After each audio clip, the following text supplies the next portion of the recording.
नमस्कार दोस्तों, स्वागत है आपका स्टडी फॉर सिविल सर्विसेज में। वीडियो को पूरा देखिए। कोई भी आपका फीडबैक है, कोई सजेशन है, तुरंत वीडियो में कमेंट करके जरूर बताइए। अच्छा लगे तो वीडियो लाइक जरूर कर लीजिए और ऐसे वीडियो लगातार फ्री में पाने के लिए चैनल को तुरंत सब्सक्राइब कर लीजिए और बेल आइकन को जरूर टैप कर लीजिए ताकि आगे भी सारे वीडियो आपको मिलते रहे। यूट्यूब में फॉलो करते हैं तो प्लीज ये वाला फ्री टेलीग्राम चैनल जरूर ज्वाइन कर लीजिएगा। सारे नोटिफिकेशन, सारे अपडेट यहीं पे आते हैं, ध्यान रखिएगा। स्टडी फॉर सिविल सर्विसेज का कोई भी पेड ग्रुप अगर आपको ज्वाइन करना है तो सिर्फ 856480530969606089786445 यही नंबर है हमारे, सिर्फ जहां पे कॉल या व्हाट्सएप कर सकते हैं। इंस्टाग्राम पे हमारा पेज जरूर फॉलो कर लीजिएगा, स्टडी फॉर सिविल .सर्विसेज है। ट्विटर पे हमको जरूर फॉलो कर लीजिएगा, @स्टडी फॉर सिविल्स है।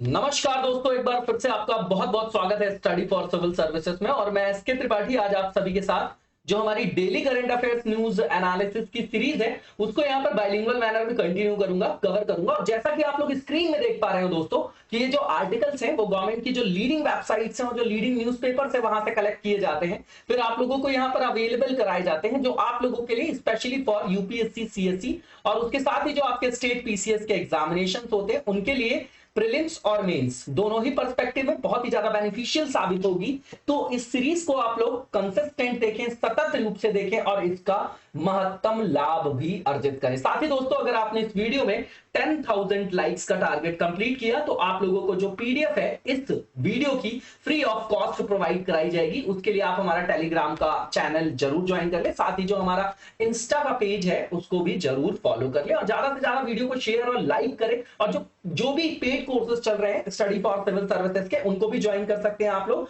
और उनका भी महत्तम लाभ अर्जित कर सकते हैं। तो आइए देखेंगे कि इन टॉपिक्स को देखने जा रहे हैं आज हम लोग। तो सबसे पहला टॉपिक जो है नालसा जजमेंट से रिलेटेड है, इसको हम लोग सोशल इश्यूज के अंतर्गत रख सकते हैं, ठीक है ना।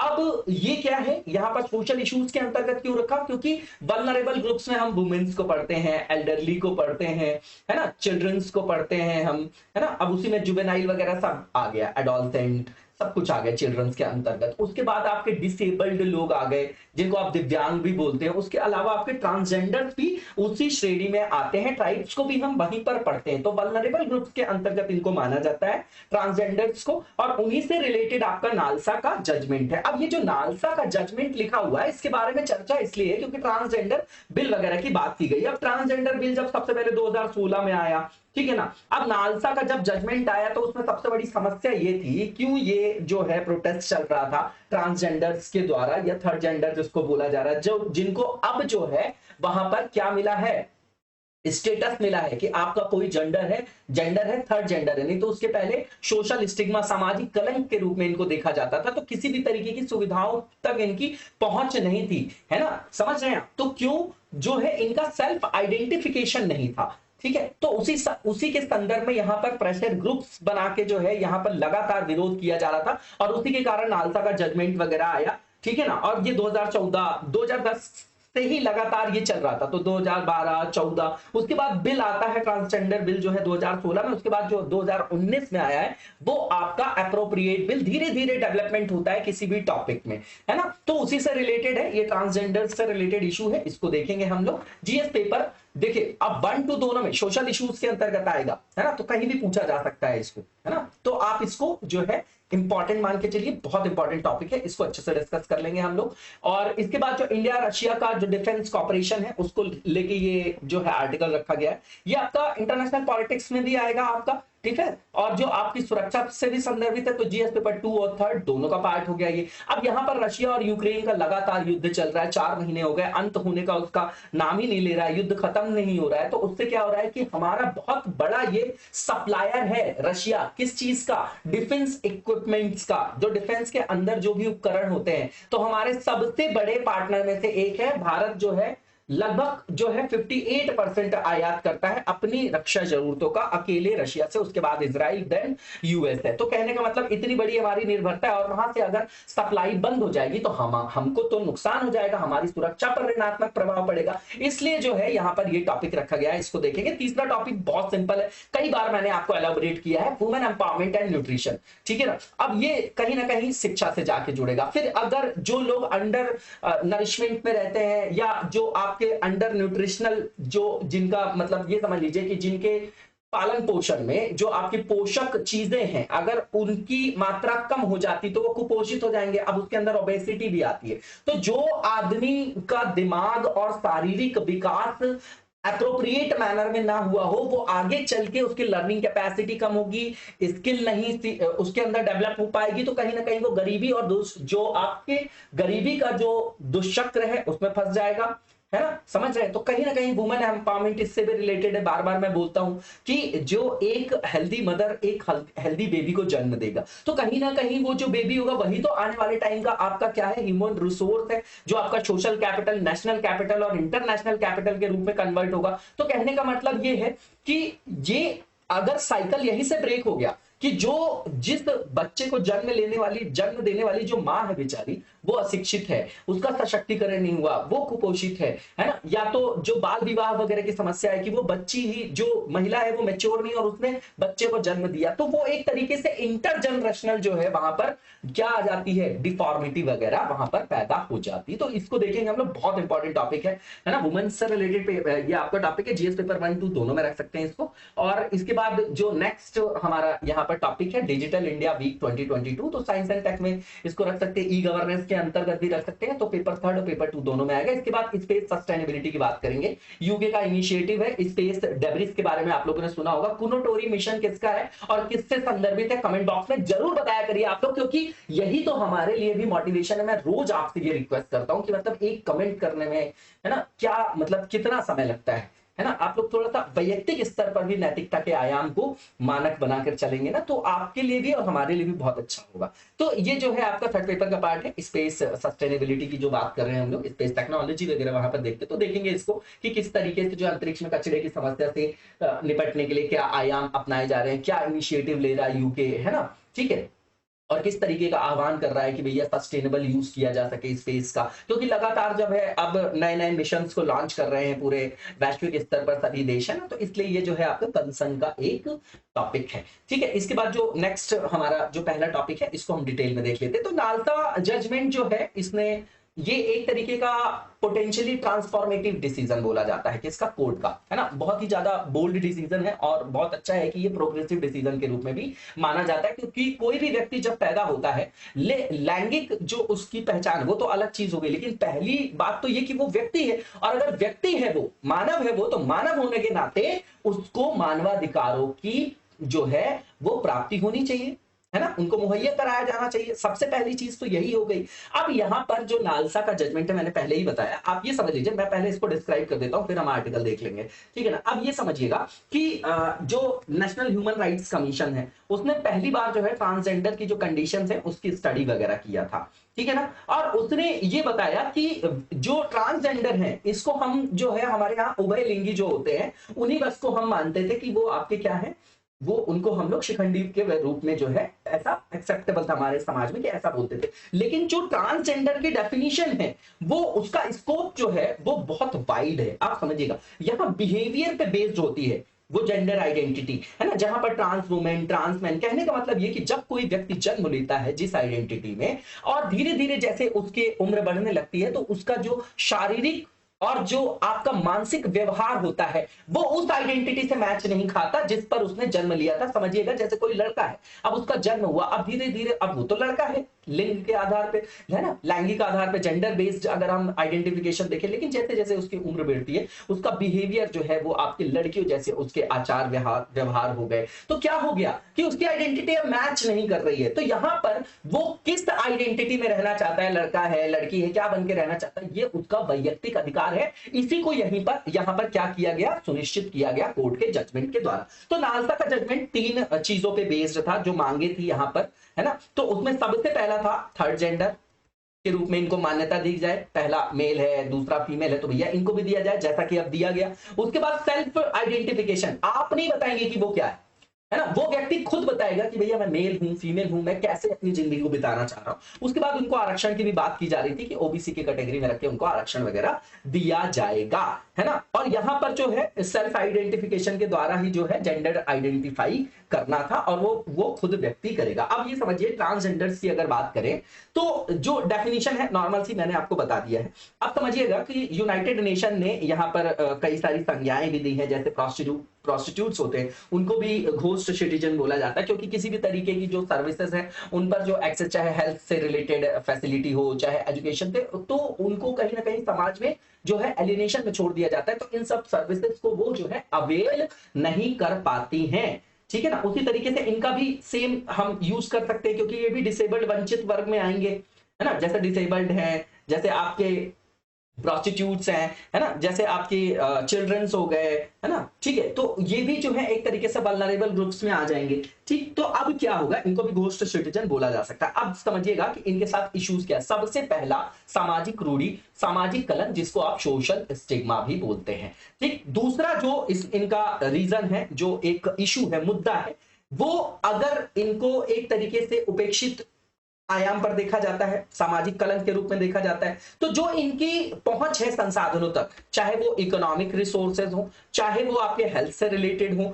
चाहे वो आपके एजुकेशनल हो, चाहे वो आपके किसी भी संदर्भ में जो आपकी इंपॉर्टेंट, किसी भी व्यक्ति को जीवन में सर्वांगीण विकास करने के लिए जो आपकी मूलभूत जो रिसोर्सेज हैं, उन तक जो पहुंच है इनकी, वो क्या हो जाती है, सुनिश्चित नहीं रह जाती है। उन तक पहुंच जो है वो बाधित हो जाती है, उन तक इनकी एक्सेस नहीं रहती। अब जब ये इन पर एक्सेस नहीं रहेगी, ये एजुकेट नहीं हो पाएंगे, इकोनॉमिकली साउंड नहीं हो पाएंगे, हेल्थ के लिए इनके पास हेल्थ केयर सिस्टम को अवेल नहीं कर पाएंगे, तो ये क्या, इनके पास क्या बचेगा, है ना। सिर्फ भिक्षावृत्ति या लूट मार, या तो फिर इसके अलावा ये अपराध कर सकते, तो ऐसी चीजों में ये आपके इंडल्ज होंगे कि नहीं होंगे, और कहीं ना कहीं ये जो है अशिक्षा से गरीबी की ओर जो है ये अग्रसर होंगे। तो पॉवर्टी का मुद्दा आएगा यहां पर, और इनके खिलाफ जो है हिंसा, यौन उत्पीड़न, इस तरीके के जो है वो मुद्दे भी देखे जाते हैं। इन्हीं सब समस्याओं से परे पाने के लिए जो है ये बिल लाया गया। ठीक है ना। अब हमारे यहां अभी तक यूनेक्स, जिसको उभयलिंगी बोलते हैं, उन्हीं को ट्रांसजेंडर मानते थे। लेकिन अगर ट्रांसजेंडर का आप स्कोप देखेंगे तो बहुत बड़ा है, ये बृहद संकल्पना। इसका आधार जेंडर भी है, इसका आधार जो है बिहेवियरल भी है, आचार व्यवहार और मनोवृत्ति के आधार पे भी यहां पर इसको देखा जा सकता है। अब नालसा का जजमेंट जो 2014 में आया, कब आया, 2014 में, उसमें बोला गया कि भैया सेल्फ आइडेंटिफिकेशन का अधिकार दिया जाए, मतलब राइट टू चूज, इसका जेंडर को चूज करने, मतलब स्वयं अपने लिंग के निर्धारण के चयन का अधिकार।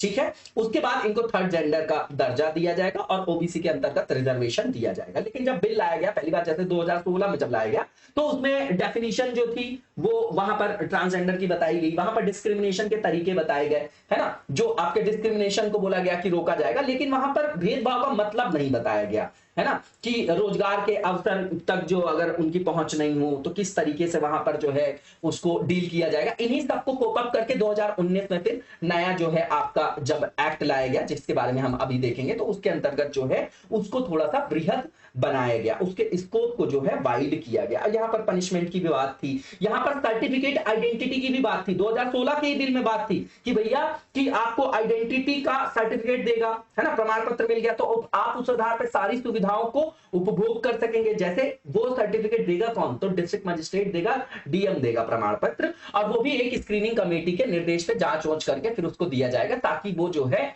बेसिक जो भी आपकी नेसेसिटी है, बेसिक जो सर्विसेज की नेसेसिटी है, उसको फुलफिल कर सके, उसको अवेल कर सके यहाँ पर। ठीक है, उसके बाद आप देखेंगे कि यहाँ पर एक और बात थी, पुराने बिल की बात मैं इसलिए बता रहा हूं क्योंकि 2019 का जब आप बिल देखेंगे, एक्ट देखेंगे, जिसको अधिनियमित किया गया है, तो वहां पर इन्हीं चीजों को ओवरऑल क्या कर दिया गया है, मूर्त रूप प्रदान किया गया है।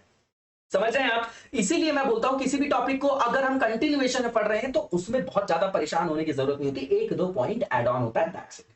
ठीक है ना, कोर पार्ट उसका नहीं जाता। अब यहां पर बात पनिशमेंट की भी थी, अगर भेदभाव किया जाए, उनके खिलाफ कोई अपराध हो रहा है। उसके बाद जो आपकी नेशनल काउंसिल फॉर ट्रांसजेंडर की बात की गई थी, लेकिन ओरिजिनल बिल में कमीशन की बात की गई थी, और यही क्रिटिसाइजेशन की, यही जो है क्रिटिक है उसका, क्रिटिसाइज किया गया उसको कि भैया यहां पर जब बिल की बात की गई तो नेशनल काउंसिल बनाने की बात कर रहे हैं ट्रांसजेंडर की, जबकि ओरिजिनल बिल में बात थी कि कमीशन बनाया जाएगा, है ना। अब इसमें एनालिसिस के पार्ट में, नेगेटिव पार्ट में क्या आ गया कि भैया डिस्क्रिमिनेशन है, तो क्या है डिस्क्रिमिनेशन, उसको नहीं बताया गया, वेग है वो। सेल्फ आइडेंटिफिकेशन राइट जो है उसको राइट के रूप में नहीं बताया गया, ठीक है ना। और आईपीसी की धाराओं में, हालांकि अब तो जो है वहां पर स्क्रैप कर दिया गया, लेकिन तब जो है वहां पर होमोसेक्सुअलिटी जो थी, है ना, उसको जो है अपराध के रूप में देखा जा रहा था। लेकिन अब बोला गया कि कंसेंसस के आधार पर दो लोगों की जो आपकी म्यूचुअल अंडरस्टैंडिंग है तो वहां नहीं माना जाएगा। इस तरीके का सुधार धीरे धीरे हुआ है, ठीक है ना। अब यहां पर जो है थर्ड जेंडर का इनको दर्जा मिल गया, तो विवाह का भी अधिकार एक तरीके से मिल गया इनको। अब यही सब चीजें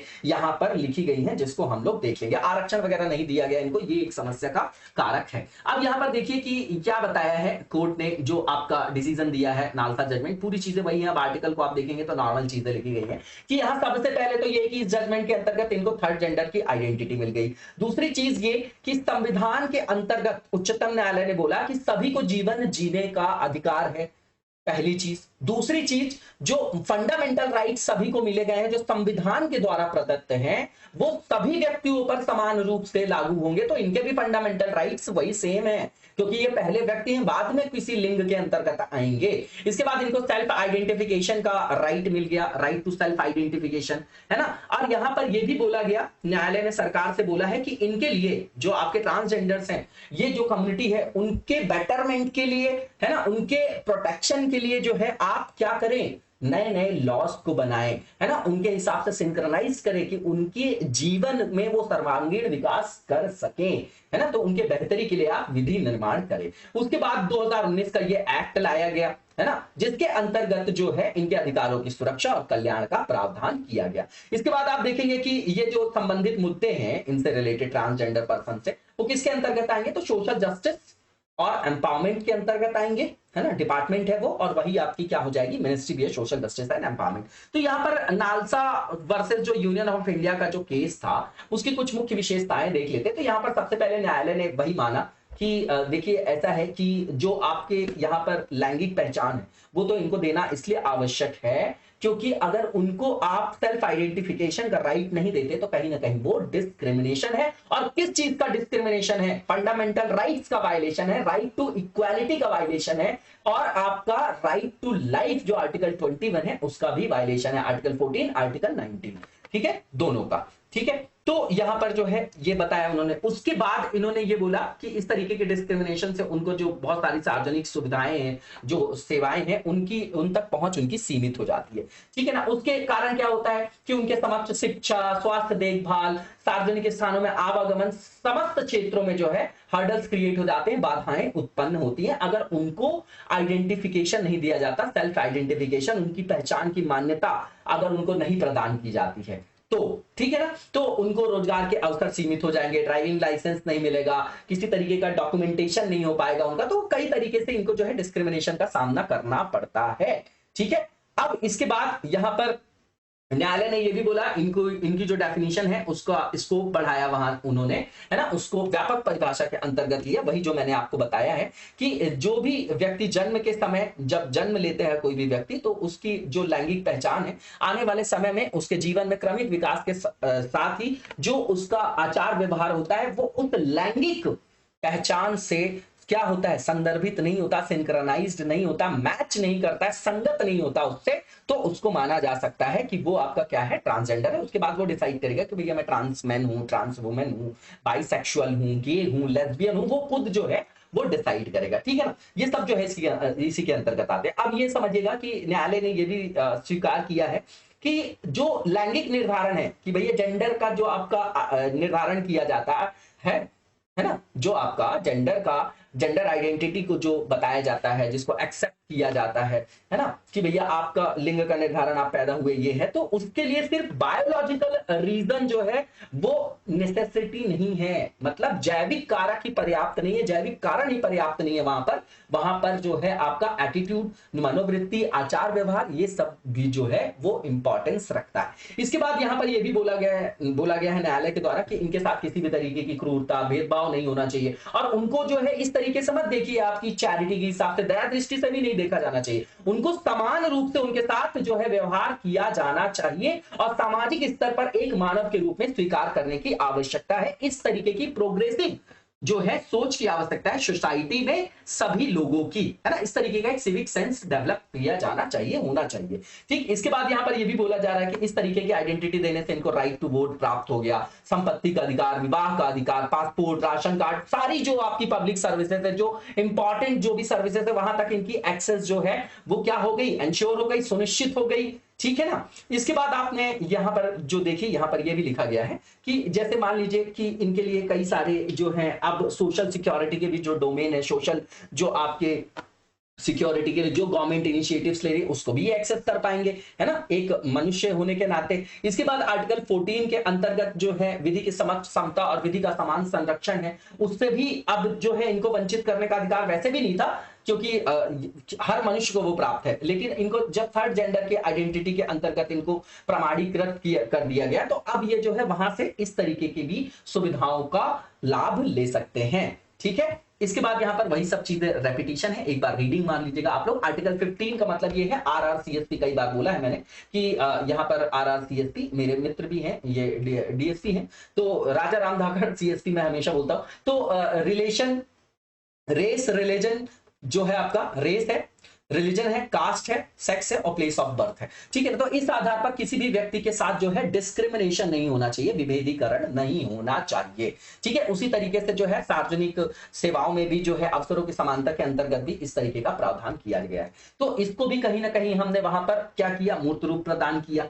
ठीक है, अब यहां पर जो है न्यायालय ने यह भी बोला कि जहां पर सेक्स शब्द का प्रयोग होता है वो केवल पुरुष और महिला के लिंग तक सीमित नहीं है, वहां पर उनको भी शामिल किया जाना चाहिए जो ट्रांस वुमेन, ट्रांस मैन है। ठीक है, इसके अंतर्गत यहां पर यह भी बताया गया कि आर्टिकल 19(1) सब क्लॉज ए जो है, जहां पर freedom of speech and expression है, तो वहां पर राइट टू एक्सप्रेशन इनको भी प्राप्त हुई है, ट्रांसजेंडर्स को भी। और आर्टिकल 21 को भी यहां पर कोर्ट ने बताया कि उसके अंतर्गत इनको right to life with dignity का फंडामेंटल राइट्स भी प्राप्त है। उसी के अंतर्गत इनको जो है सेल्फ डिटर्मिनेशन का राइट दिया गया है, ताकि जो है अपने आइडेंटिटी को, अपने आइडेंटिफिकेशन को वो खुद चूज कर सके। राइट टू चूज भी हो गया एक तरीके से ये। अब यहां पर जो बिल है आपका, है ना, एक्ट जो है 2019 का, उसको देख लेते हैं हम लोग। तो यहां पर वही डेफिनेशन बताया गया है, देख लीजिएगा कि जब जो व्यक्ति जन्म लेता है जिस लिंग में, तो आने वाले समय में उसका जो आचार व्यवहार होता है उस लिंग के साथ उसका सामंजस्य स्थापित नहीं हो पाता है ना, तो उसके अंतर्गत ट्रांस मैन, ट्रांस वुमन सब शामिल होते हैं। अब इसके अंतर्गत यह भी बताया गया कि इनके अंतर्गत, ये एक्ट के अंतर्गत अब क्या करेंगे, जो समस्याएं थे उसी का समाधान करने के लिए एक्ट लाएं कि नहीं लाएं, खुद ही सोचिए, याद करने की आवश्यकता नहीं। जो जो डिस्क्रिमिनेशन थे बहुआयामी संदर्भ में, उनका अंत, उनको समाप्त किया जाना। ठीक है ना, इसके अंतर्गत डिनायल ऑफ सर्विसेज भी आ गया, अनफेयर ट्रीटमेंट जैसा कि होता था उनके साथ, पब्लिक सर्विस को वो एक्सेस नहीं कर पाते थे, तो अब कोई भी डिनायल ऑफ सर्विसेज अगर इस आधार पे होगा तो उनके खिलाफ जो है उनके खिलाफ किस तरीके से दंडात्मक जो है प्रक्रिया का पालन किया जाएगा, है ना, जो भी उनके साथ इस तरीके का भेदभाव करेंगे। ठीक है, तो जितने भी एक नॉर्मल हमारे सिटीजन को, नॉर्मल ह्यूमन बीइंग को जो फंडामेंटल राइट्स प्राप्त हैं, नॉर्मल मानवाधिकार प्राप्त है, वो इनको भी अब प्राप्त हो गए। जैसे निवास का अधिकार, सार्वजनिक निजी कार्यालय में इनकी नियुक्ति, है ना, प्राइवेट जो आपके प्रतिष्ठान वगैरह होते हैं, है ना, जो भी आपके प्राइवेट फर्म वगैरह होती है, तो वहां पर भी उनके प्रवेश करने का अधिकार इनको दिया गया। अगर वहां वो काम करना चाहते हैं तो ऐसा नहीं कि उनको काम करने से मना कर दिया गया जाए इस आधार पे कि भैया वो ट्रांसजेंडर हैं, या फिर वो कोई सेवा प्रदान कर रहे हैं तो इनको ना दे, बोले कि नहीं भैया आप ट्रांसजेंडर, तो तब उनके खिलाफ जो है दंडात्मक जो है आपका व्यवहार किया जाएगा, प्रक्रिया अपनाई जाएगी। ठीक है, अब इसके बाद यहाँ पर यह भी बताया जा रहा है कि इनके लिए एक पृथक एचआईवी निगरानी केंद्र और सेक्स रीअसाइनमेंट सर्जरी के लिए भी व्यवस्था की जानी चाहिए, जो इनके स्वास्थ्य सुविधाओं के अंतर्गत होगा, है ना। इनको निवास, रोजगार, शिक्षा, सारी सुविधाएं जो है प्रदान की जाएंगी, इसमें शामिल है। ठीक है, इसके लिए इनके लिए यहाँ पर यह भी बात किया जा रहा है कि इनके जो आइडेंटिफिकेशन की बात है, अभी मैंने पहले ही बताया कि 2014 का जब जजमेंट आया उसके बाद 2016 में एक बार बिल जो है फ्रेम किया गया, तो उसके अंतर्गत ये बात थी कि इनको जो आइडेंटिटी सर्टिफिकेट मिलेगा, सर्टिफिकेट ट्रांसजेंडर पर्सन को, वो कौन देंगे, डिस्ट्रिक्ट मजिस्ट्रेट देंगे। अब यहाँ पर जो है कई सारी कृत्यों को जो है अपराध की श्रेणी में रखा गया, जैसे बॉन्डेड लेबर या फोर्स लेबर, वैसे भी हमारे यहाँ आर्टिकल 23, 24 आप देखिए। ठीक है ना, denial of use of public places है, removal from household and village है, physical, sexual, verbal, emotional, economic abuse, तो सारे तरीके के बहुआयामी जो इनके साथ विभेदीकरण या इनके साथ जो अपराध या जो इनका उत्पीड़न किया जा रहा था, उनको यहां पर दंड की श्रेणी में रखा गया है, अपराध की श्रेणी में रखा गया है। वहां पर दंडिक प्रावधान इनके खिलाफ किया जाएगा, जिसमें 6 महीने से 2 साल के बीच कारावास के प्रावधान की व्यवस्था की गई, उसके साथ वहां पर फाइन वगैरह भी इंपोज किया जा सकता है। तो यहाँ पर क्वेश्चन है, क्वेश्चन लिख के आप लोग नहीं दिखा रहे कि यहाँ पर किस तरीके की प्रॉब्लम को फेस कर रहे हैं ट्रांसजेंडर कम्युनिटी, उनको हाईलाइट करना है आपको, सबसे पहला पार्ट क्वेश्चन का। उसके बाद यहां पर ये बताना कि किस तरीके से माइलस्टोन है ये आपका जजमेंट, है ना, किसके लिए, ट्रांसजेंडर कम्युनिटी के वेलफेयर और इंटीग्रेशन के लिए, ठीक है ना। अब इसके बाद जो नेक्स्ट टॉपिक है हमारा, नेक्स्ट जो आज का आर्टिकल है हमारा, वो इंडिया रशिया डिफेंस कॉर्पोरेशन। बिल्कुल सिंपल सा टॉपिक है, युद्ध चल रहा है, हमारा सबसे बड़ा डिफेंस पार्टनर के रूप में रशिया, जहां से हम सारी चीजों को इंपोर्ट करते हैं मोर देन 50%। तो अगर वहां से सप्लाई में किसी तरीके का क्रंच आता है तो हमारे यहाँ नेशनल सिक्योरिटी को कहीं ना कहीं वहां पर ऋणात्मक प्रभाव पड़ेगा, नेगेटिव इंपैक्ट। उसी से रिलेटेड ये आपका आर्टिकल। अब यहां पर ये बताया जा रहा है कि 4 महीने से ज्यादा टाइम हो गया रशिया यूक्रेन का वॉर चल रहा है और अभी भी खत्म होने का नाम नहीं ले रहा है। तो भैया जो भी रक्षा उपकरण थे, है ना, उसके अंतर्गत हार्डवेयर भी आ जाएगा, आपका स्पेयर पार्ट्स भी आ जाएंगे, डिफेंस इक्विपमेंट की बात कर रहे हैं अपन लोग, तो उसकी डिलीवरी जो है कहीं ना कहीं जो है उसकी टाइमली डिलीवरी नहीं हो पाएगी, ऐसी आशंका जताई जा रही है। अब बैकग्राउंड देख लेते हैं यहां पर। तो कई सारे सैंक्शंस भी लगाए गए रशिया के ऊपर वेस्टर्न वर्ल्ड के द्वारा, इकोनॉमिकली जो सैंक्शंस लगाए जा रहे हैं, तो ये कहीं ना कहीं जो इंडिया और रशिया का डिफेंस कॉर्पोरेशन उस पर नेगेटिव इंपैक्ट डाल रहा है, नकारात्मक प्रभाव डाला है उसने। उसके बाद आप देखेंगे कि भारत का जो डिफेंस इंपोर्ट है, रक्षा आयात जो है, उसमें रशिया का सबसे बड़ा क्या है, कंट्रीब्यूशन है, ठीक है। तो सीधी बात है कि हमारी जो है निर्भरता अभी भी बहुत हद तक रशिया पर है। अभी भी हम उसको डाइवर्सिफाई करने की कोशिश कर रहे हैं कि हम इजराइल से कर रहे हैं कॉपरेशन, यूएस से कर रहे हैं, लेकिन अभी भी हमारी बहुत ज्यादा निर्भरता जो है वो रशिया के ऊपर है। अब इसका एक कारण ये होता है, इसका एक रीजन ये होता है कि जब हम किसी एक कंट्री पे डिपेंडेंट होते हैं तो ये समझ लीजिए कि अंतरराष्ट्रीय स्तर पे अगर वो देश कुछ खराब भी कर रहा है, गलत भी कर रहा है, तो हम उसकी आलोचना नहीं कर सकते क्योंकि हम उस पर डिपेंडेंट हैं, ठीक है ना। तो यहां पर ये भी लिखा गया है। इसके बाद यहां पर आप देखेंगे कि जब रशिया और यूक्रेन का ये सब मैटर चल रहा है और यूएस भी वहां पर कलबला रहा है बार बार कि भाई इंडिया को भी अब रशिया के साथ अपनी जो पार्टनरशिप उसको तोड़ देना चाहिए, तो भारत वहां पर न्यूट्रल है। क्यों? क्योंकि हर देश के लिए सबसे पहले इंपॉर्टेंस क्या है, मैंने हमेशा बोला है, राष्ट्रीय सुरक्षा, नेशनल इंटरेस्ट, राष्ट्रीय हित सर्वोपरि होता है। तो इसलिए भारत ने यहां पर जो अपना स्टैंड बनाया, न्यूट्रल बनाया, तटस्थ बनाया है, ठीक है। और उसके ऊपर जो इकोनॉमिक सैंक्शन है तो उसके लिए अलग से भी जो है हमने उससे डील किए है, इंडिया रूबेल में किसी तरीके से कैसे जो है ट्रांजैक्शन किया जाए, इसलिए। अब इंडिया रशिया का जो बायलैटरल डिफेंस कॉर्पोरेशन है उसके बारे में बताया जा रहा है। तो यहां पर जो अंतर सरकारी इंटर गवर्नमेंटल कमीशन बना है, मिलिट्री टेक्निकल कॉर्पोरेशन जो है दोनों देशों के बीच में, उसी के लिए बनाया गया है ये आपका इंटर गवर्नमेंटल कमीशन, ठीक है। तो ये किस चीज का साइन है? ये सीधी बात है कि हमारा जो रशिया के साथ संबंध है वो केवल बायर और सेलर का नहीं है, उससे ऊपर उठ के साथ में ज्वाइंट जो है आपका डेवलपमेंट से रिलेटेड, जैसे R&D, डिजाइन को विकास करना, जो आपके मॉडर्न डिफेंस इक्विपमेंट्स है उनकी मैन्युफैक्चरिंग कैसे किया जाए, वहां तक जो है हमारे संबंध जो है सुदृढ़ है। एग्जांपल के लिए आप कोट कर सकते हैं ब्रह्मोस मिसाइल। इसके बाद बहुत सारी जगह जो है हमारा उनके साथ कॉपरेशन चल रहा है रशिया के साथ, जो मौजूदा रक्षा प्रणालियों के उन्नयन में देखा जा रहा है ना, वहां पर जो हमारा सहयोग है दोनों के बीच में, जैसे स्वदेशी टैंक है, लड़ाकू विमान, इसमें जो है दोनों संयुक्त रूप से उत्पादन में एक दूसरे का सहयोग कर रहे हैं। अब यहाँ पर आप देखेंगे भारत और रूस के बीच जो महत्वपूर्ण रक्षा उपकरणों के अंतर्गत जो क्रय विक्रय है, तो उसमें S-400 जो आपका ट्रिम्फ एयर डिफेंस मोबाइल, जो आपका एयर डिफेंस मिसाइल सिस्टम है, उसके बाद जो 4 एडमिरल जो ग्रिगोरोविच क्लास फ्रिगेट्स हैं, है ना, उसके बाद K-2260 जो हेलीकॉप्टर्स हैं, है ना। तो ये सब जो है हमारे जो है यहाँ पर कॉपरेशन वाली बात है, हम साथ में डेवलप कर रहे हैं। तो कहीं ना कहीं यहाँ पर कंसर्न हो जाएगा, सप्लाई वगैरह में, मैन्युफैक्चरिंग वगैरह में डिले हो सकता है, तो उससे उसकी लागत बढ़ सकती है। अब वही जो है यहाँ पर समस्याओं की बात करेंगे। सबसे पहली बात ये कि हमारी जो बहुत ज्यादा निर्भरता है रशिया के ऊपर, है ना, जो डिफेंस इंपोर्ट की, तो उसके लिए जो है कई सारे जो आपके विशेषज्ञ हैं, है ना, जो आपके पॉलिटिकल थिंकर्स हैं, उनके द्वारा यहाँ पर इस चीज की आलोचना की गई है, क्योंकि इस तरीके की निर्भरता जो है कहीं ना कहीं जियोपॉलिटिकल कॉन्फ्लिक्ट का कारण बन सकती है ना। तो इस तरीके की जो आपकी निर्भरता है वो कहीं ना कहीं हमारी संप्रभुता पर भी ऋणात्मक प्रभाव डालती है, क्योंकि हम जो है स्वतंत्र होकर निर्णय नहीं ले पाते हैं। सोवरेनिटी से इसको सीधा सीधा आप कनेक्ट करके देख सकते हैं। इसके बाद यहां पर ये भी देख सकते हैं, जो सेकंड पॉइंट है कि रशिया जो है लगभग भारत द्वारा जो टोटल डिफेंस इंपोर्ट किया जाता है उसका लगभग 58% हम अकेले रशिया से करते हैं, उसके बाद इजराइल से 15% करते हैं, अमेरिका से 12% करते हैं। रिसेंट टाइम्स में आप देखेंगे जो डिपेंडेंसी है इंडिया की रशियन इंपोर्ट पे, वो धीरे धीरे कम हुई है। 2010 से 14 के बीच में जो इंडिया की डिपेंडेंसी थी रशिया पर, है ना, डिफेंस इंपोर्ट पे, वो 70% थी, जो 2021-22 में कहीं ना कहीं 58% हो गई है। तो ये कहीं ना कहीं क्लियर कट इंडिकेशन है है ना, स्पष्टता ये संकेत है आपका, स्पष्ट रूप से ये संकेत है कि हम कहीं ना कहीं विविधता ला रहे हैं अपने डिफेंस इंपोर्ट में, ताकि एक ही जगह जो है हमारी डिपेंडेंसी ना रहे। इसकी शुरुआत भारत सरकार ने ऑलरेडी कर दी है। अब यहाँ पर पिछले कुछ समय में इजराइल और अमेरिका के साथ हमारा जो रक्षा आयात है उसमें वृद्धि हुई है, लेकिन अभी भी जो है रशिया से जो हम आयात करें उसके कंपैरिजन में बहुत कम है। अब यहाँ पर आप देखेंगे कि भारत ने जो रशिया के साथ कई सारी डील की, तो जैसे मान लीजिए किसी चीज की डिलीवरी हो गई किसी डिफेंस इक्विपमेंट की, है ना, तो उसके बाद जो उसके मेंटेनेंस की, उसके बाद की जो सर्विसेज है उसके बारे में हमने असंतोष व्यक्त किया, क्योंकि वहां पर एप्रोप्रिएट या उचित जो है आयाम पर सहयोग रशिया का नहीं प्राप्त हुआ है ना, डिले वगैरह की समस्या यहां पर भी देखी गई है। इसके बाद जो डिफेंस इक्विपमेंट्स है, अगर इनकी सप्लाई में बहुत सारा डिले हो जाता है तो भारत की जो लागत है, इनपुट है, वो बढ़ जाता है, तो उससे भी हमको नुकसान है।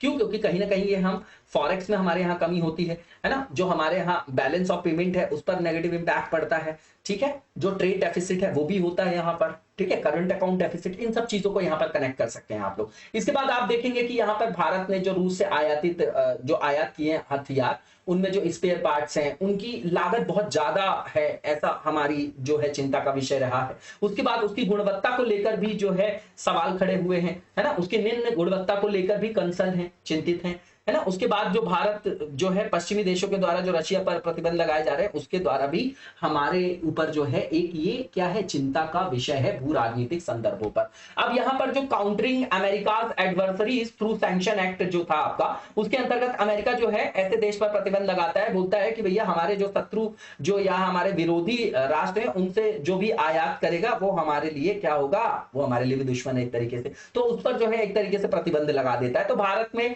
इसमें डायरेक्टली जो इंपैक्ट अभी कंटेम्पररी टाइम में देखा गया, तो भारत मुख्य रूप से ऐसे प्रतिबंधों से चिंतित इसलिए क्योंकि अभी जो हमारी डील है S-400 मिसाइल खरीदने की, तो उस संदर्भ में हमारे लिए ये चिंता का विषय है। अब इसके प्रमुख प्रभाव क्या हैं? तो बहुत सारे प्रभाव हमने लगातार देखा है यूक्रेनियन वॉर का। इंडिया रशिया डिफेंस कॉर्पोरेशन पे भी देख लेते हैं कि जो सप्लाई है बहुत सारे डिफेंस इक्विपमेंट्स की, पार्ट्स की, तो उसमें अगर डिले हो जाएगा, है ना, तो हमारे लिए जो है ये आपका सुरक्षा पर एक तरीके से जो है चिंता का जो है वहां पर संदर्भ दिखाई देगा। हमारे लिए वो आपका एक तरीके से ह्यूज जो है आपकी जो यहाँ पर सिक्योरिटी अप्लायंसेस, जो सिक्योरिटी से संदर्भित आपके डिफेंस इक्विपमेंट्स हैं, अगर उसकी सप्लाई में कमी हो गई तो हमारे यहाँ कहीं ना कहीं सिक्योरिटी को थ्रेट होगा, ये सिक्योरिटी के लिए कंसर्न है। जैसे डिलीवरी है आपका S-400 मिसाइल सिस्टम का, जो सेकंड रेजिमेंट आना था तो उसमें डिले हो गया, है ना, और जो AK-203 जो राइफल्स बनाई जा रही थी यूपी में उसमें डिले हो गया उसकी मैन्युफैक्चरिंग में,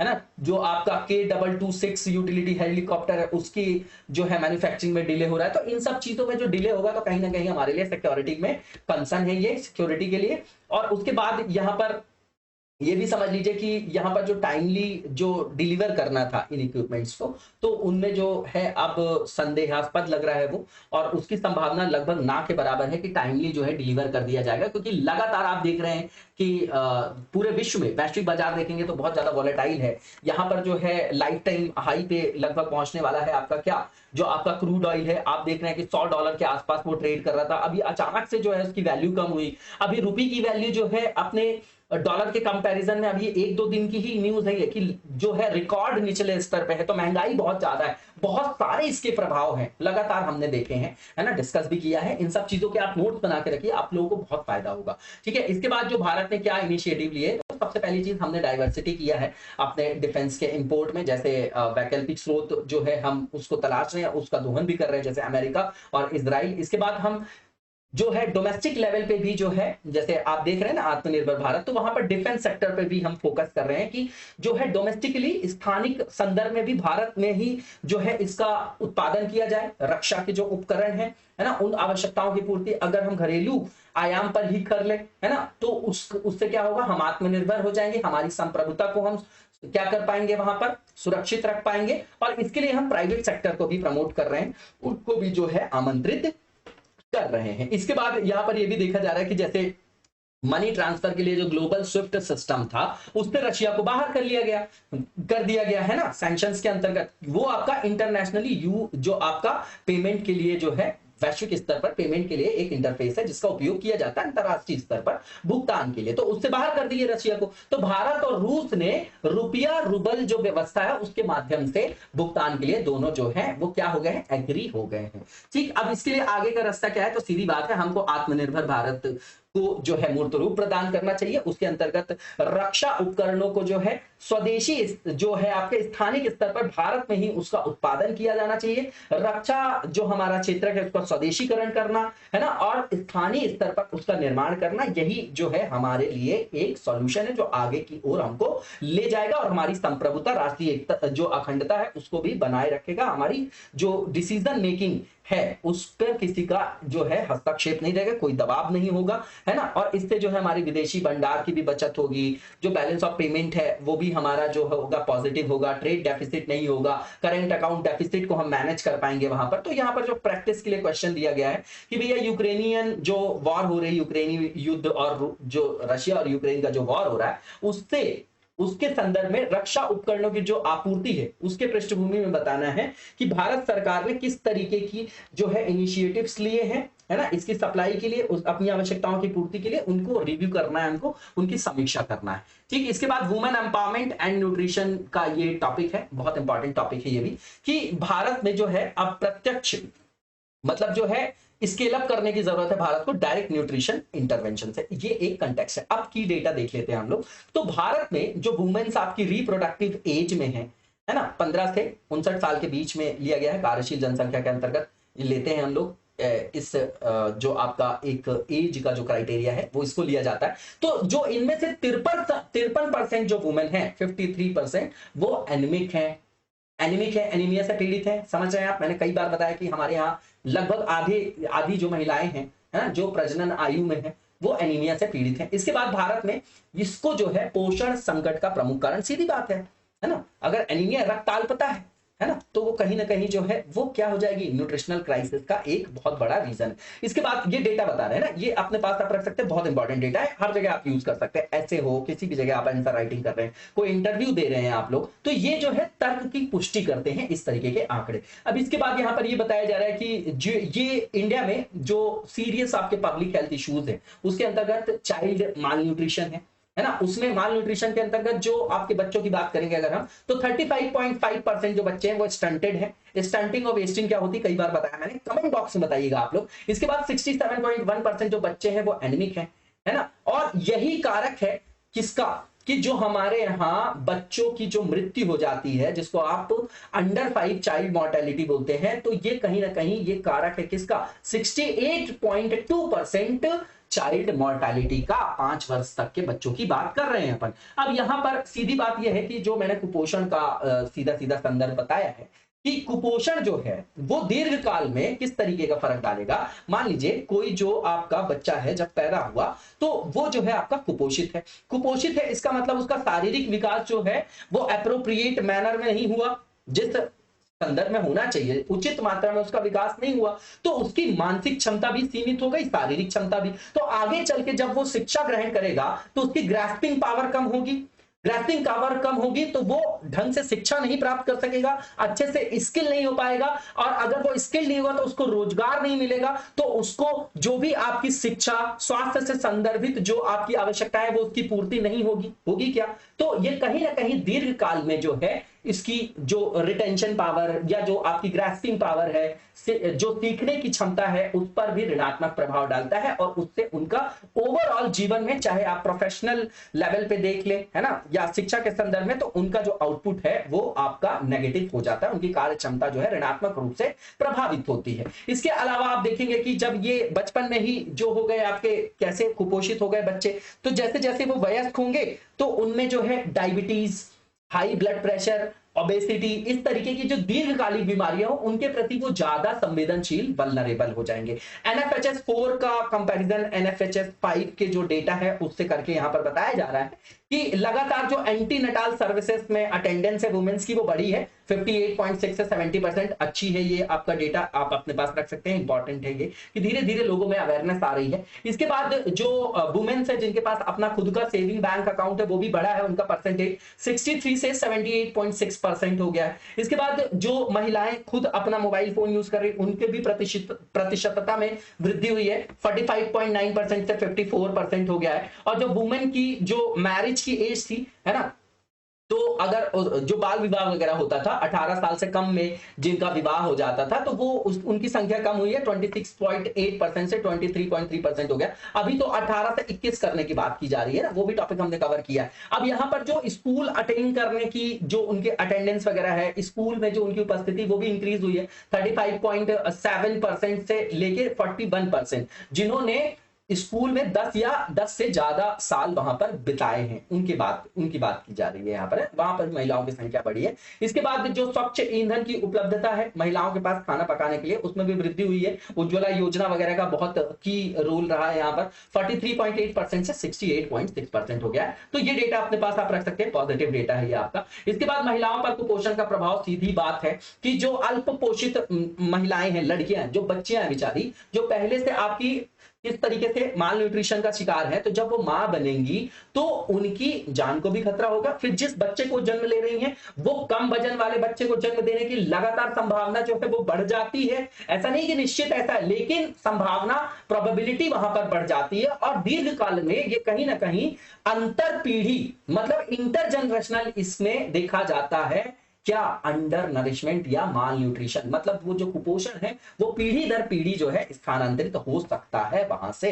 अब इसके बाद यहाँ पर ये भी बताया जा रहा है कि जो आपकी कम एज में महिलाएं जो है ना, वो मां बन जाती हैं अगर, ठीक है, तो अगर आप वहां पर देखेंगे ये सीधा सीधा यहाँ पर सैंपलिंग है, डेटा है कि वो पहले ही जो आपकी खुद ही जो है आपकी कम एज में कोई जो है बच्ची जो है, कोई महिला जो है अगर वो मां बन जाती है तो वो उसका शरीर पहले से ही जो है अगर कुपोषित है और वो जो है आपका अप्रोप्रिएट नहीं है, उचित नहीं है उस समय पर उसको जो है जन्म देना, और अगर वो जन्म देती है तो किस तरीके का बच्चा वहां पर, अल्प विकसित कुपोषित बच्चा है ना, वो जो है पैदा हो सकता है ना, या फिर जो भी बच्चा पैदा हो रहा है उसमें किसी तरीके की डिफॉर्मिटी हो सकती है, विसंगति हो सकती है ना। तो इसमें आप देखेंगे कि जो इस तरीके की विसंगतियां देखी जाती हैं वो मेनली उन्हीं में देखी जाती है जिन लड़कियों की जो शादी होती है वो कम एज में हो जाती है, क्योंकि वो उतनी मैच्योर नहीं होती है बेचारी, ठीक है। इसके बाद आप देखेंगे कि यहाँ पर मान लीजिए कि जैसे प्रेग्नेंट होती है कोई भी लेडी,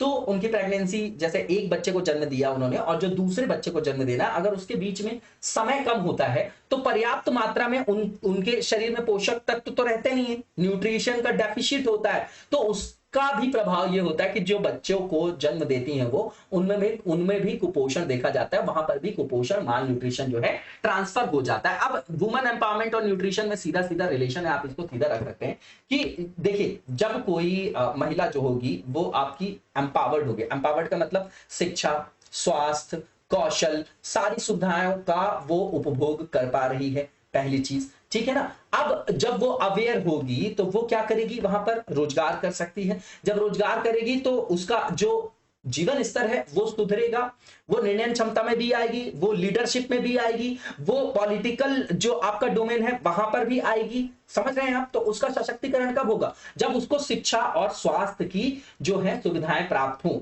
फिर वही ह्यूमन रिसोर्स का जो आपका साइकिल है जो बार बार मैं आपको बोलता हूं, है ना, वो आप उसको वहां पर रिपीट करेंगे, ठीक है। तो उससे क्या होगा कि एक स्वस्थ महिला ही स्वस्थ बच्चे को जन्म देगी और पूरे देश का भविष्य वहीं पर है ना। संतति जन्म का जो आपका संतति को जनन है ना, संतति को जन्म देने का जो आपका एक तोहफा है वो ऊपर वाले ने, प्रकृति ने किसको दिया है, महिला को दिया है, और वहीं से तो सब पैदा हो रहे हैं। तो अगर वो ही आपकी स्वस्थ नहीं होगी तो आगे चल के आपका देश का भविष्य कैसे स्वस्थ हो सकता है, इसको यहीं से जोड़ के चलिए ना। तो महिला साक्षरता जो है कहीं ना कहीं सीधे सीधे जब कोई बच्चा पैदा होता है तो उसको हेल्थ और एजुकेशन की जो है सर्विसेज दी जानी चाहिए। अब अपनी हेल्थ की केयर वो खुद तो कर नहीं सकता, बच्चा कौन करेगा, उसकी मां करेगी। अब जब मां एजुकेटेड होगी तभी तो करेगी कि किस तरीके की डाइट उसको देना है, किस तरीके की डाइट, अगर कोई महिला जागरूक है, शिक्षित है, तभी तो वो जब प्रेग्नेंट होगी तो उससे पहले उस समय शरीर को किस तरीके से पोषक तत्वों से युक्त रखना है, तभी तो वो उन आयामों को अपना पाएगी। तो कहीं ना कहीं ये जो है आपके किससे साक्षरता से रिलेटेड है और उसी से जो है उनको जो है किसके बारे में पता चलेगा, पोषण के बारे में भी।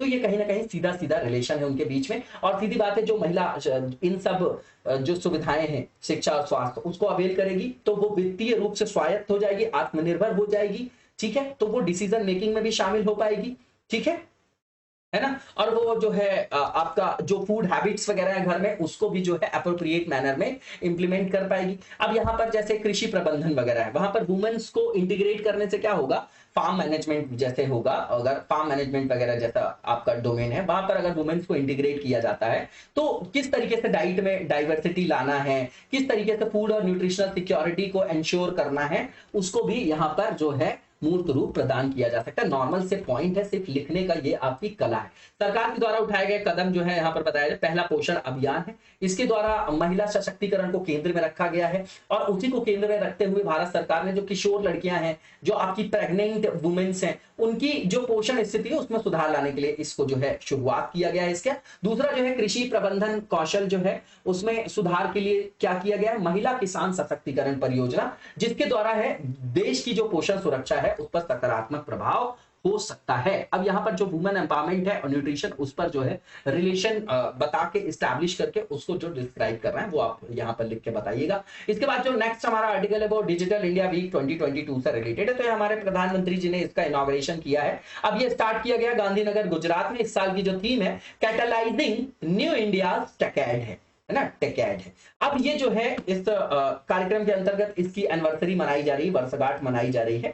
इसमें ये भी दर्शाया जाएगा कि किस तरीके से जो यूपीआई है, कोविन है, डिजी लॉकर है, इस तरीके की जो सार्वजनिक डिजिटल प्लेटफॉर्म है उसने किस तरीके से नागरिकों के जीवन में ईज ऑफ डूइंग बिजनेस लाया है या जीवन को जो है आसान बनाया, किस तरीके से जीवन को सुगम बना दिया है यहाँ पर, है ना। ई गवर्नेंस, ट्रांसपेरेंसी को इंश्योर किया, ये सब चीजें इससे जुड़ जाएंगी। अब यहाँ पर प्रधानमंत्री ने digital India Bhashini, digital India genesis और इंडिया स्टैक डॉट ग्लोबल का शुभारंभ किया है। उसके अंतर्गत उसके साथ साथ जो माई स्कीम और मेरी पहचान को भी देश को समर्पित किया है, तो ये सब देख जाइएगा। डिजिटल इंडिया जो भाषणी है, नाम से ही समझ में आ रहा है कि यहाँ पर इंटरनेट और जो भी आपकी डिजिटल सर्विसेज है उनको एक्सेस, उनका इजी एक्सेस किया जा सके भारतीय भाषाओं में। उसके लिए जो है यहां पर उसको सुगम बनाने के लिए भारतीय भाषाओं में जो है पाठन सामग्री के विकास करने के लिए इसको बनाया गया है। इसके माध्यम से क्या किया जाएगा, जो भी इंडियन लैंग्वेजेस है उसके लिए आर्टिफिशियल इंटेलिजेंस पर बेस्ड जो आपकी प्रौद्योगिकी समाधान है उसको तैयार किया जाएगा। उसके लिए बहुभाषी डेटा सेट का निर्माण किया जाएगा।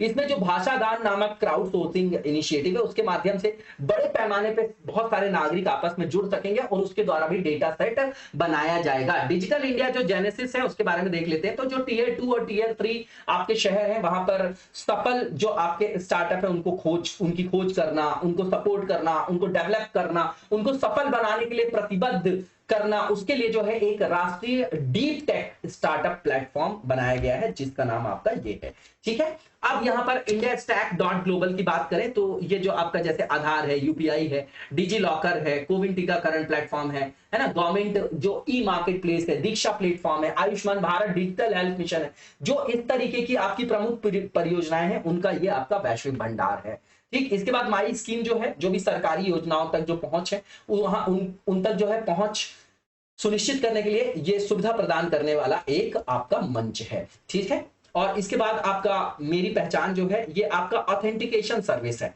ना। जैसे मान लीजिए किसी भी आपको ऑनलाइन एप्लीकेशन को एक्सेस करना है सर्विस को, तो उसके लिए आपका ऑथेंटिकेशन जो है इसके द्वारा जो है आपको प्रोवाइड किया जाएगा। नाम से ही समझ में आ रहा होगा, मेरी पहचान। इसके बाद चिप्स टू स्टार्टअप प्रोग्राम है। इसके द्वारा जो आपके स्पेशलाइज्ड मैन पावर को यहाँ पर मोबिलाइज करना है, किस एरिया में, सेमीकंडक्टर चिप के डिजाइन के लिए यहाँ पर बैचलर्स, मास्टर्स और रिसर्च लेवल्स के जो आपके स्कॉलर्स हैं उनको मोबिलाइज करना है, उनको कैटलाइजर के रूप में यूज करना है ताकि वो सेमीकंडक्टर डिजाइन के फील्ड में स्टार्टअप जो है सेटअप कर सके और वहां पर उस क्षेत्र में आगे बढ़ चढ़कर हिस्सा ले सके। अब इसको यहाँ पर जो है मेंटोर लेवल पे भी यहाँ पर आपको हेल्प की जाएगी, है ना, मेंटरिंग करने के लिए भी ऑर्गेनाइजेशन लेवल पे, ठीक है। इसके बाद यहाँ पर जो अत्याधुनिक सुविधाओं की आवश्यकता होगी विभिन्न संस्थानों को डिजाइन वगैरह के लिए, उनको भी उपलब्ध कराया जाएगा। और ये जो सेमीकंडक्टर हमारा मिशन है भारत का, जो आपका भारत सेमीकंडक्टर मिशन है, उसी के अंतर्गत ही ये आपका क्या है, उसी का ये आपका पार्ट है, जिसके द्वारा भारत में सेमीकंडक्टर के जो आपके विनिर्माण के लिए जो है पूरा का पूरा एक इकोसिस्टम हमको स्टैब्लिश करना है। ठीक है, उसी का ये हिस्सा है। ठीक, अब इसके बाद अभ्यास के लिए प्रश्न। अब देखिए सेमीकंडक्टर वगैरह हम आयात करते थे, ये पूरा का पूरा जो इलेक्ट्रॉनिक्स का सेगमेंट है हमारा उसी पे डिपेंडेंट है। अब चाइना के साथ हमारा अगर कोई विवाद हो जाता है तो वो उसको वहां पर कहीं से रोक सकता है, तो इसीलिए हम लोगों ने जो है यहाँ पर फोकस किया। ये भी आत्मनिर्भर भारत का ही पार्ट है। इसके बाद जो यहाँ पर क्वेश्चन लिखा गया है कि भारत में सरकारी सेवाओं को डिजिटलाइज करने के लिए भारत द्वारा जो उठाए गए कदम है उनका समालोचनात्मक विश्लेषण करना है। ठीक है, इसके बाद जो स्पेस सस्टेनेबिलिटी है उसके बारे में यहाँ पर बात करेंगे। तो यूके ने होस्ट किया, चौथी समिट थी आपकी स्पेस सस्टेनेबिलिटी से रिलेटेड लंदन में, जो आपका किसके साथ कोलैबोरेशन के साथ इसको आयोजित किया गया, सिक्योर वर्ल्ड फाउंडेशन के साथ। ठीक है, तो अब यहाँ पर कुछ पॉइंट्स देख लेते हैं। स्टेट जो आपका स्पेस डेब्रिस है, अंतरिक्ष कचरा, वो काफी पुराना मुद्दा है। मैंने कुनोटोरी मिशन के बारे में आप लोगों से पूछा, कमेंट बॉक्स में बताइएगा। इसके बारे में की पॉइंट्स देख लेते हैं। तो यहाँ पर यूके ने लॉन्च किया है नया प्लान फॉर स्पेस सस्टेनेबिलिटी, और इसको बोला है उन्होंने, और यहाँ पर जो आह्वान किया उन्होंने एस्ट्रोकार्टा का स्पेस सस्टेनेबिलिटी के लिए। ठीक है ना, तो अब ये जो एस्ट्रोकार्टा है वो है क्या, समझिएगा। एस्ट्रोकार्टा एक ऐसा विचार है जिसमें जो आपका स्पेस है, बाह्य अंतरिक्ष का जो आपका क्षेत्र है, वहां पर किस तरीके से एक्टिविटीज को जो है वहां पर इंप्लीमेंट किया जाएगा, किस तरीके से गतिविधियों को जो है अंजाम दिया जाएगा, वहां पर उनको मार्गदर्शन प्रदान करने के लिए सिद्धांत और नियम बनाए गए, उन्हीं को संबोधित करने की आवश्यकता पर इसके द्वारा प्रकाश डाला जाता है। ठीक, नॉर्मल सी चीज है कि किस तरीके से एड्रेस करेंगे हम, कि कौन से भैया प्रिंसिपल्स बनाएंगे, कौन से रूल्स बनाएंगे जो आउटर स्पेस में एक्टिविटीज के लिए जो है गाइडलाइंस होगी, जिससे हम आउटर स्पेस को मॉनिटर कर सकेंगे, वहां पर जो डेब्रिस कचरे वगैरह की समस्या है उसका समाधान निकाल पाएंगे। ठीक है, अब आउटर स्पेस तो किसी की अपनी पर्सनल प्रॉपर्टी है नहीं, तो पूरे विश्व की शेयर्ड नेचुरल रिसोर्स है वो आपका। अब यूनाइटेड नेशन कमिटी ने भी 2019 में अडॉप्ट किया था 21 वॉलेंटरी आपके 21 आपके ऐच्छिक और आपके गैर बाध्यकारी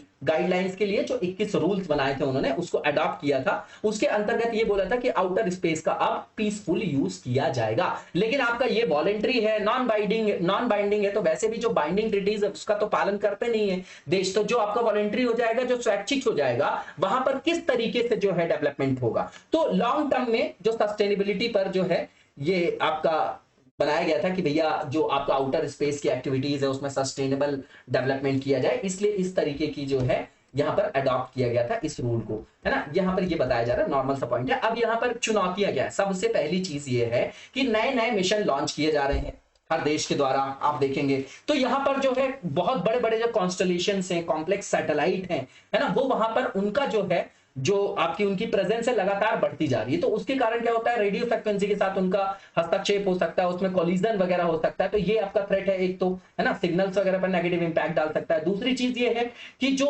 ओवर क्राउडिंग है वहां पर, अंतरिक्ष में भीड़ भाड़ जैसे ही बढ़ती जा रही है, वैसे ही जो आपके कोई भी मिशन हम लॉन्च करते हैं तो उसकी सेफ्टी पर जो है वहां पर कंसर्न उठता है, और दीर्घ काल में जो है वो कहीं ना कहीं जो है वो किसी, जैसे कोई मिशन हमने लॉन्च किया, ठीक है, अब वहां पर बहुत सारा कचरा, धीरे धीरे मिशन लॉन्च करते जा रहे हैं लोग, और वहां पर जो अंतरिक्ष में कचरा है उसकी सफाई नहीं हो रही, तो वहां पर आने वाले टाइम पे एक्सीडेंट वगैरह की भी तो समस्या हो सकती है। इसके बाद यहाँ पर आप देखेंगे कि कोई भी अंतरिक्ष मिशन होता है तो जब वो पूरा हो जाता है तो वहां पर एक प्रोटोकॉल है, एंड ऑफ लाइफ प्रोटोकॉल। उसके अंतर्गत जो भी आपका डेब्रिस वगैरह है उनको जो ग्रेवयार्ड है ना स्पेस का, है ना, ग्रेवयार्ड जो है वहां तक उनको लाने की आवश्यकता होती है, ग्रेवयार्ड ऑर्बिट बोलते हैं, या लो एल्टीट्यूड तक लाने की आवश्यकता होती है। अब यहाँ पर सोलर और जो मैग्नेटिक स्टॉर्म्स वगैरह होते हैं उनमें भी जो क्षमता होती है, क्या होती है कि जो हमारी संचार प्रणाली है उनको वो बाधित कर सकते हैं, उन पर ऋणात्मक प्रभाव डाल सकते हैं, उनको नष्ट कर सकते हैं। ठीक है, अब यहाँ पर इन्हीं सब समस्याओं से पार पाने के लिए जो है स्टेट डेब्रिस के लिए पॉलिसी वगैरह की फॉर्मुलेशन की आवश्यकता है इंटरनेशनल लेवल पे, और उसी में यूके ने ये इनिशिएटिव लिया है। ठीक है, इसके बाद आप देखेंगे कि भारत का अगर स्टेट देखें हम स्पेस डेब्रिस में, तो हमारा फुटप्रिंट जो है बहुत कम है स्पेस डेब्रिस में। अगर वहां पर देखा जाए जो पृथ्वी की निचली कक्षाएं हैं उनमें अगर डेब्रिस के अगर पार्ट देखे जाए, टुकड़े देखे जाए, तो 25,182 है ना, उसमें 10 सेंटीमीटर से बड़े जो हैं वहां पर अगर भारत का संदर्भ देखा जाए तो भारत के केवल 114 मलबे हैं, है ना, और जो 10 सेंटीमीटर से बड़े हैं। तो इतने बड़े डेटा में केवल इतना सा योगदान है ना, लेकिन फिर भी भारत को भी वहां पर योगदान करना चाहिए, है ना, सहयोग और समन्वय करना चाहिए, क्योंकि धीरे धीरे ही ये चीजें जो है प्रकृति पर और जो हमारा पर्यावरण है उस पर ऋणात्मक प्रभाव डालता है। तो देख लीजिएगा, अब यहाँ पर प्लान फॉर स्पेस सस्टेनेबिलिटी जो है, इसके जो ऑब्जेक्टिव्स हैं वो बताए जा रहे हैं। तो पहली चीज तो ये कि जो आपका यूके की ऑर्बिटल एक्टिविटीज हैं उनके लिए ये रेगुलेटरी फ्रेमवर्क है जिसको रिव्यू वगैरह किया जाएगा कि भैया यूके की जो भी आपके नियामक फ्रेमवर्क है उसको किस तरीके से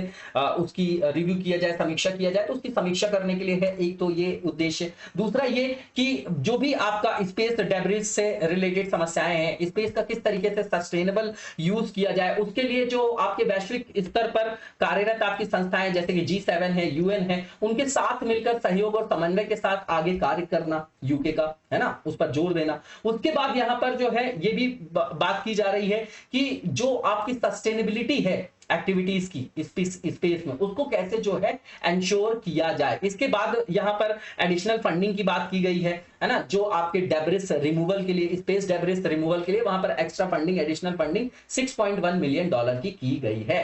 उसके द्वारा इन ऑर्बिट सर्विसिंग वगैरह भी प्रोवाइड करवाई जाएगी। इसके बाद यहां पर जैसे जो आपका स्पेस रिसर्च है उससे रिलेटेड जो R&D वगैरह है वहां पर उसको इंकरेज करने के लिए किस तरीके से नई टेक्नोलॉजीज को यूज किया जाए, उस क्षेत्र में R&D को भी प्रोत्साहित किया जा रहा है, रिसर्च एंड डेवलपमेंट को। भारत के क्या नए नए जो आपके इनिशिएटिव्स हैं स्पेस के सस्टेनेबिलिटी के लिए, तो इसरो ने अभी इनिशिएट किया प्रोजेक्ट नेत्रा जो आपका स्पेस डेब्रिस को मॉनिटर करेगा। दूसरा ये कि भारत और जो आपका यूएस है उसने साइन किया है नया समझौता जिसके अंतर्गत स्पेस ऑब्जेक्ट्स को मॉनिटर किया जाएगा 2+2 डायलॉग्स में। इसके बाद यहां पर नेशनल स्पेस प्रमोशन और ऑथराइजेशन जो आपका सेंटर है ना, उसने देखिए ये जो है इंडिया यहां पर एक्सपेक्ट कर रहा है कि यहां पर प्राइवेट सेक्टर का रोल भी बढ़े, किसमें, स्पेस एक्टिविटीज के अंतर्गत, इसलिए जो है इसको जो है बनाया गया है। इसके बाद आप देखेंगे कि जो इन ऑर्बिट सर्विसिंग वगैरह जो प्रोवाइड करने के लिए भारतीय अंतरिक्ष अनुसंधान संगठन जो है इसरो जो है उसने एक डॉकिंग